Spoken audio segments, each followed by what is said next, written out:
ओम शांति 28/2/2025 की मुरली है। मुख्य रूप से बाबा ने कहा, अपने को इस देह से न्यारी आत्मा समझकर बाप को याद करना, यही यथार्थ याद है। कोई भी देह याद न आए, यह ध्यान रखना ज़रूरी है। याद में रहने के लिए ज्ञान का नशा चढ़ा हुआ हो, बुद्धि में रहे। बाबा हमें सारे विश्व का मालिक बनाते हैं। हम सारे समुद्र, सारी धरनी के मालिक बनते हैं। आगे कहा, विकर्माजीत बनने के लिए योग बल से विकर्मों पर जीत प्राप्त करनी है। यहाँ देखते हुए बुद्धि योग बाप और वर्षे में लगा रहे। बाप के वर्षे का पूरा अधिकार प्राप्त करने के लिए मातेला बनना है। एक बाप की ही श्रीमत पर चलना है। बाप जो समझाते हैं वो समझकर दूसरों को समझाना है। अब सुनते हैं महावाक्यों को विस्तार से। बाबा ने कहा, मीठे बच्चे, शांति चाहिए तो अशरीरी बनो। इस देह भान में आने से ही अशांति होती है, इसलिए अपने स्वधर्म में स्थित रहो। प्रश्न है, यथार्थ याद क्या है?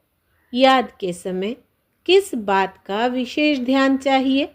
उत्तर, अपने को इस देह से न्यारी आत्मा समझकर बाप को याद करना, यही यथार्थ याद है। कोई भी देह याद न आए, यह ध्यान रखना ज़रूरी है। याद में रहने के लिए ज्ञान का नशा चढ़ा हुआ हो, बुद्धि में रहे। बाबा हमें सारे विश्व का मालिक बनाते हैं। हम सारे समुद्र, सारी धरनी के मालिक बनते हैं।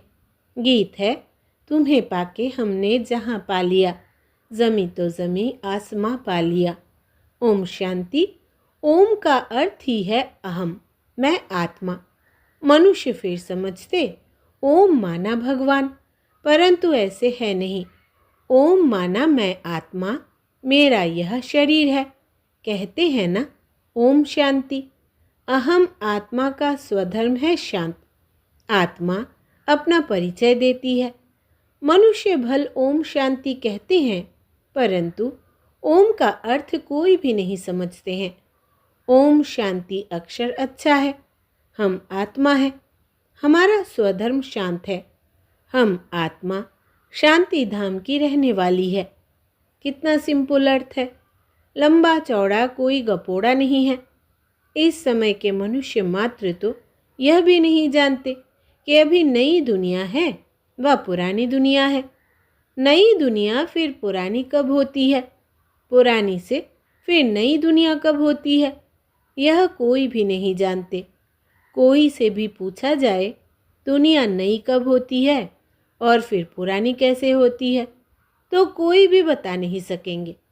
अभी तो कलयुग पुरानी दुनिया है, नई दुनिया सतयुग को कहा जाता है। अच्छा, नई को फिर पुराना होने में कितने वर्ष लगते हैं, यह भी कोई नहीं जानते। मनुष्य होकर यह नहीं जानते, इसलिए इनको कहा जाता है जानवर से भी बदतर। जानवर तो अपने को कुछ कहते नहीं। मनुष्य कहते हैं हम पतित हैं, हे पतित पावन आओ, परंतु उनको जानते बिल्कुल ही नहीं। पावन अक्षर कितना अच्छा है। पावन दुनिया स्वर्ग, नई दुनिया ही होगी। चित्र भी देवताओं के हैं, परंतु कोई भी समझते नहीं। यह लक्ष्मी नारायण नई पावन दुनिया के मालिक है। यह सब बातें बेहद का बाप ही बैठ बच्चों को समझाते हैं। नई दुनिया स्वर्ग को कहा जाता है। देवताओं को कहेंगे स्वर्गवासी। अभी तो है पुरानी दुनिया नरक, यहाँ मनुष्य है नरकवासी। कोई मरता है तो भी कहते हैं स्वर्गवासी हुआ, तो गोया यहाँ नरकवासी है ना। हिसाब से कह भी देंगे बरोबर यह नरक ठहरा, परंतु बोलो तुम नरकवासी हो तो बिगड़ पड़ेंगे। बाप समझाते हैं, देखने में तो भल मनुष्य है, सूरत मनुष्य की है, परंतु सीरत बंदर जैसी है। यह भी गाया हुआ है ना। खुद भी मंदिरों में जाकर देवताओं के आगे गाते हैं, आप सर्वगुण संपन्न। अपने लिए क्या कहेंगे, हम पापी नीच है, परंतु सीधा कहो कि तुम भिखारी हो तो बिगड़ पड़ेंगे। इसलिए बाप सिर्फ बच्चों से ही बात करते हैं, समझाते हैं, बाहर वालों से बात नहीं करते, क्योंकि कलयुगी मनुष्य है नरकवासी, अभी तुम हो संगम युगवासी। तुम पवित्र बन रहे हो, जानते हो। हम ब्राह्मणों को शिव बाबा पढ़ाते हैं, वो पतित पावन है। हम सभी आत्माओं को ले जाने के लिए बाप आए हैं। कितनी सिंपल बातें हैं। बाप कहते हैं, बच्चे तुम आत्माएं शांति धाम से आती हो पाठ बजाने। इस दुख धाम में सभी दुखी है, इसलिए कहते हैं मन को शांति कैसे हो। ऐसे नहीं कहते आत्मा को शांति कैसे हो। अरे तुम कहते हो ना ओम शांति, मेरा स्वधर्म है शांति, फिर शांति मांगते क्यों हो। अपने को आत्मा भूल देह अभिमान में आ जाते हो। आत्माएं तो शांति धाम की रहने वाली है, यहाँ फिर शांति कहाँ से मिलेगी। अशरीरी होने से ही शांति होगी। शरीर के साथ आत्मा है तो उनको बोलना चलना तो ज़रूर पड़ता है। हम आत्मा शांति धाम से यहाँ पाठ बजाने आई है। यह भी कोई नहीं समझते कि रावण ही हमारा दुश्मन है। कब से यह रावण दुश्मन बना है, यह भी कोई नहीं जानता। बड़े बड़े विद्वान पंडित आदि एक भी नहीं जानते कि रावण है कौन, जिसका हम एफिजी बनाकर जलाते हैं। जन्म जन्मांतर जलाते आए हैं, कुछ भी पता नहीं। कोई से भी पूछो रावण कौन है, कह देंगे यह सब तो कल्पना है। जानते ही नहीं तो और क्या रिस्पॉन्ड देंगे। शास्त्रों में भी है ना, हे राम जी संसार बना ही नहीं है, यह सब कल्पना है। ऐसे बहुत कहते हैं। अब कल्पना का अर्थ क्या है? कहते हैं यह संकल्पों की दुनिया है। जो जैसा संकल्प करता है वो हो जाता है। अर्थ नहीं समझते। बाप बच्चों को बैठ समझाते हैं। कोई तो अच्छी रीति समझ जाते हैं, कोई समझते ही नहीं है। जो अच्छी रीति समझते हैं उनको सगे कहेंगे, और जो नहीं समझते हैं वो लगे, अर्थात सौतेले हुए। अब सौतेले वारिस थोड़ी बनेंगे। बाबा के पास मातेले भी है तो सौतेले भी है। मातेले बच्चे तो बाप की श्रीमत पर पूरा चलते हैं, सौतेले नहीं चलेंगे। बाप कह देते हैं यह मेरी मत पर नहीं चलते हैं, रावण की मत पर है। राम और रावण दो अक्षर है, राम राज्य और रावण राज्य। अभी है संगम। बाप समझाते हैं यह सब ब्रह्मा कुमार कुमारियाँ शिव बाबा से वर्षा ले रहे हैं। तुम लेंगे, श्रीमत पर चलेंगे? तो कहते हैं कौन सी मत? बाप श्रीमत देते हैं कि पवित्र बनो। कहते हैं हम पवित्र रहे, फिर पति ना माने तो मैं किसकी मानूं? वह तो हमारा पति परमेश्वर है, क्योंकि भारत में यह सिखलाया जाता है कि पति तुम्हारा गुरु ईश्वर आदि सब कुछ है। परंतु ऐसा कोई समझते नहीं है। उस समय हाँ कर देते हैं, मानते कुछ भी नहीं है। फिर भी गुरुओं के पास मंदिरों में जाते रहते हैं। पति कहते हैं तुम बाहर मत जाओ, हम राम की मूर्ति तुमको घर में रख कर देते हैं। फिर तुम अयोध्या आदि में क्यों भटकती हो? तो मानती नहीं। यह है भक्ति मार्ग के धक्के, वो ज़रूर खाएंगे, कभी मानेंगे नहीं। समझते हैं वो तो उनका मंदिर है। अरे तुमको याद राम को करना है कि मंदिर को? परंतु समझते नहीं। तो बाप समझाते हैं भक्ति मार्ग में कहते भी हो हे भगवान आकर हमारी सद्गति करो, क्योंकि वो एक ही सर्व का सद्गति दाता है। अच्छा वो कब आते हैं यह भी कोई नहीं जानते। बाप समझाते हैं रावण ही तुम्हारा दुश्मन है। रावण का तो वंडर है, जो जलाते ही आते हैं लेकिन मरता ही नहीं है। रावण क्या चीज़ है यह कोई भी नहीं जानते। अभी तुम बच्चे जानते हो, हमको बेहद के बाप से वर्षा मिलता है। शिव जयंती भी मनाते हैं, परंतु शिव को कोई भी जानते नहीं है। गवर्नमेंट को भी तुम समझाते हो। शिव तो भगवान है, वही कल्प कल्प आकर भारत को नरकवासी से स्वर्गवासी, बेगर से प्रिंस बनाते हैं, पतित को पावन बनाते हैं। वही सर्व के सद्गति दाता है।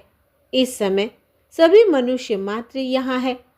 क्राइस्ट की आत्मा भी कोई ना कोई जन्म में यहाँ है, वापिस कोई भी जा नहीं सकते। इन सब की सद्गति करने वाला एक ही बड़ा बाप है, वो आते भी भारत में है। वास्तव में भक्ति भी उनकी करनी चाहिए जो सद्गति देते हैं। वो निराकार बाप यहाँ तो है नहीं, उनको हमेशा ऊपर समझकर याद करते हैं। कृष्ण को ऊपर नहीं समझेंगे और सभी को यहाँ नीचे याद करेंगे। कृष्ण को भी यहाँ याद करेंगे। तुम बच्चों की है यथार्थ याद। तुम अपने को इस देह से न्यारा आत्मा समझकर बाप को याद करते हो। बाप कहते हैं तुमको कोई भी देह याद नहीं आनी चाहिए, यह ध्यान जरूरी है। तुम अपने को आत्मा समझ बाप को याद करो। बाबा हमको सारे विश्व का मालिक बनाते हैं। सारा समुद्र, सारी धरनी, सारे आकाश का मालिक बनाते हैं। अभी तो कितने टुकड़े टुकड़े हैं, एक दो की हद में आने नहीं देते। वहाँ यह बातें होती नहीं। भगवान तो एक बाप ही है, ऐसे नहीं कि सभी बाप ही बाप है। कहते भी है हिंदू चीनी भाई भाई, हिंदू मुस्लिम भाई भाई, परंतु अर्थ नहीं समझते हैं। ऐसे कभी नहीं कहेंगे हिंदू मुस्लिम बहन भाई, नहीं, आत्माएं आपस में सब भाई भाई है, परंतु इस बात को जानते नहीं हैं। शास्त्र आदि सुनते सत सत करते रहते हैं, अर्थ कुछ नहीं। वास्तव में है असत्य झूठ, सचखंड में सच ही सच बोलते हैं, यहाँ झूठ ही झूठ है। कोई को बोलो कि तुमने झूठ बोला तो बिगड़ पड़ेंगे, तुम सच बताते हो तो भी कोई तो गाली देने लग पड़ेंगे। अब बाप को तो तुम ब्राह्मण ही जानते हो। तुम बच्चे अभी दैवी गुण धारण करते हो। तुम जानते हो अभी 5 तत्व भी तमो प्रधान है। आजकल मनुष्य भूतों की पूजा भी करते हैं, भूतों की ही याद रहती है। बाप कहते हैं अपने को आत्मा समझ माँ में कम याद करो, भूतों को मत याद करो। गृहस्थ व्यवहार में रहते हुए बुद्धि का योग बाप के साथ लगाओ। अब देही अभिमानी बनना है। जितना बाप को याद करेंगे तो विकर्म विनाश होंगे। ज्ञान का तीसरा नेत्र तुमको मिलता है। अभी तुमको विकर्माजीत बनना है। वो है विकर्माजीत संबत, यह है विकर्म संबत। तुम योग बल से विकर्म पर जीत पाते हो। भारत का योग तो मशहूर है, मनुष्य जानते नहीं हैं। सन्यासी लोग बाहर में जाकर कहते हैं कि हम भारत का योग सिखलाने आए हैं। उनको तो पता नहीं, यह तो हठ योगी है, वो राजयोग सिखला ना सके। तुम राज ऋषि हो, वो है हद के सन्यासी, तुम हो बेहद के सन्यासी। रात दिन का फर्क है। तुम ब्राह्मणों के सिवाय और कोई भी राजयोग सिखला ना सके। यह है नई बातें, नया कोई समझ ना सके, इसलिए नए को कभी अलाउ नहीं किया जाता है। यह इंद्र सभा है ना, इस समय है सब पत्थर बुद्धि। सतयुग में तुम बनते हो पारस बुद्धि। अभी है संगम, पत्थर से पारस सिवाय बाप के कोई बना ना सके। तुम यहाँ आए हो पारस बुद्धि बनने के लिए। बरोबर भारत सोने की चिड़िया थी। यह लक्ष्मी नारायण विश्व के मालिक थे ना, यह कभी राज्य करते थे। यह भी किसको पता थोड़ी है। आज से 5000 वर्ष पहले इन्हों का राज्य था, फिर यह कहाँ गए तुम बता सकते हो? 84 जन्म भोगे, अभी तमो प्रधान है, फिर बाप द्वारा सतो प्रधान बन रहे हैं तत्वम। यह नॉलेज सिवाय बाप के साधु संत आदि कोई भी दे न सके। वो है भक्ति मार्ग, यह है ज्ञान मार्ग। तुम बच्चों के पास जो अच्छे अच्छे गीत हैं उन्हें सुनो तो तुम्हारे रोमांच खड़े हो जाएंगे, खुशी का पारा एकदम चढ़ जाएगा। फिर वो नशा स्थायी भी रहना चाहिए। यह है ज्ञान अमृत। वो शराब पीते हैं तो नशा चढ़ जाता है। यहाँ यह तो है ज्ञान अमृत। तुम्हारा नशा उतरना नहीं चाहिए, सदैव चढ़ा रहना चाहिए। तुम इन लक्ष्मी नारायण को देख कितने खुश होते हो। जानते हो, हम श्रीमत से फिर श्रेष्ठाचारी बन रहे हैं। यहाँ देखते हुए भी बुद्धि योग बाप और वर्षे में लगा रहे। अच्छा, मीठे मीठे सिकिलधे बच्चों प्रति माता पिता बाप दादा का याद प्यार और गुड मॉर्निंग। रूहानी बाप की रूहानी बच्चों को नमस्ते। हम रूहानी बच्चों की रूहानी बाप दादा को याद प्यार, गुड मॉर्निंग और नमस्ते बाबा नमस्ते। धारणा के लिए मुख्य सार। पहला, विकर्माजीत बनने के लिए योग बल से विकर्म पर जीत प्राप्त करनी है। यहाँ देखते हुए बुद्धि योग बाप और वर्षे में लगा रहे। दूसरा, बाप के वर्षे का पूरा अधिकार प्राप्त करने के लिए मातेला बनना है। एक बाप की ही श्रीमत पर चलना है। बाप जो समझाते हैं वो समझकर दूसरों को समझाना है। वरदान है आज का, दिव्य बुद्धि की लिफ्ट द्वारा तीनों लोकों का सैर करने वाले सहज योगी भव। विस्तार है, संगम युग पर सभी बच्चों को दिव्य बुद्धि की लिफ्ट मिलती है। इस वंडरफुल लिफ्ट द्वारा तीनों लोकों में जहाँ चाहो वहाँ पहुँच सकते हो। सिर्फ स्मृति का स्विच ऑन करो तो सेकंड में पहुँच जाएंगे और जितना समय जिस लोक का अनुभव करना चाहो उतना समय वहाँ स्थित रह सकते हो। इस लिफ्ट को यूज़ करने के लिए अमृत बेले केयरफुल बन स्मृति के स्विच को यथार्थ रीति से सेट करो। ऑथोरिटी होकर इस लिफ्ट को कार्य में लगाओ तो सहज योगी बन जाएंगे। मेहनत समाप्त हो जाएगी। स्लोगन है, मन को सदा मौज में रखना यही जीवन जीने का कला है। मन को सदा मौज में रखना यही जीवन जीने का कला है। अव्यक्त इशारे, एकांत प्रिय बनो, एकता और एकाग्रता को अपनाओ। एकांतवासी का डबल अर्थ है, सिर्फ बाहर की एकांत नहीं, लेकिन एक के अंत में खो जाना एकांत। नहीं तो सिर्फ बाहर की एकांत होगी तो बोर हो जाएंगे, कहेंगे पता नहीं दिन कैसे बीतेगा। लेकिन एक बाप के अंत में खो जाओ, जैसे सागर के तले में चले जाते हैं तो कितना खजाना मिलता है, ऐसे एक के अंत में चले जाओ, अर्थात बाप से जो प्राप्तियाँ हुई है उसमें खो जाओ। अच्छा, ओम शांति।